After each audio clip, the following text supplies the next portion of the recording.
7 News investigating the shooting now, and court documents that show suspected theater gunman James Holmes was seeing a psychiatrist. And not only that, we've confirmed the doctor specializes in schizophrenia. 7 News reporter Russell Haythorne is outside the movie theater, which is still a crime scene. And Russell, the documents also confirm the suspect sent a package to that psychiatrist. Yeah, John, it confirms what 7 News first reported earlier this week about the accused gunman accused of opening fire inside this theater. The defense says the package authorities seized should be handed over by the state because it's part of privileged doctor-patient communications. The defense motion says the materials contained in that package include communications from Mr. Holmes to Dr. Lynn Fenton that Mr. Holmes asserts are privileged. Dr. Fenton is an award-winning psychiatrist, according to her bio. Most notably, she's an expert in schizophrenia and an award winner in schizophrenic research.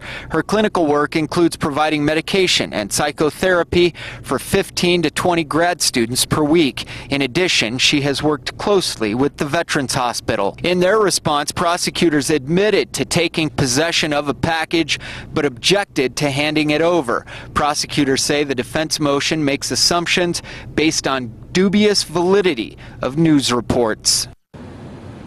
Also, as a psychiatrist, 7 News has confirmed that Dr. Fenton sees 5 to 10 general psychiatry patients, and 7 News has also confirmed that as a student, Holmes was taking a class with a professor who also specialized in schizophrenia. The judge will hear arguments on this motion coming up on Monday when Holmes is formally charged. That's the very latest from Aurora. Now we go to my colleague, Call 7 investigator Kelly Raybon. And Kelly, you've been looking into the shooting ranges Holmes apparently visited before this shooting.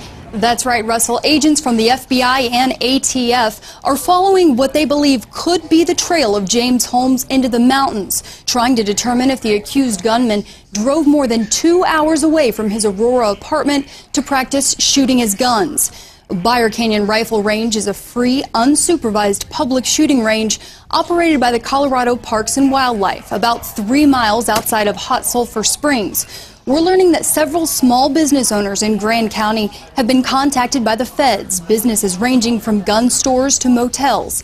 A short time ago, I spoke with Angus Simpson, owner of the Canyon Motel. He tells me that he was questioned by federal agents earlier this week, shown pictures of Holmes with dark hair and a more recent photo of Holmes with red hair. Simpson tells me he didn't recall anyone who looked like Holmes staying at his motel, being in the parking lot, or even eating at the restaurant next door, where gun range users often gather. Clark Brandstetter with C&M Gun Shop says he too was questioned about Holmes. They insinuated that he came up here more than once, okay? You know, like he came up here on occasion or something just to shoot. Both business owners say that authorities indicated that Holmes may have come to Grand County in June or July.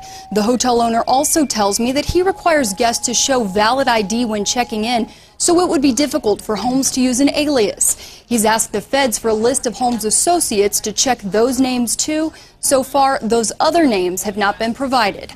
Live in the newsroom, I'm Call 7 investigator Kelly Raybon.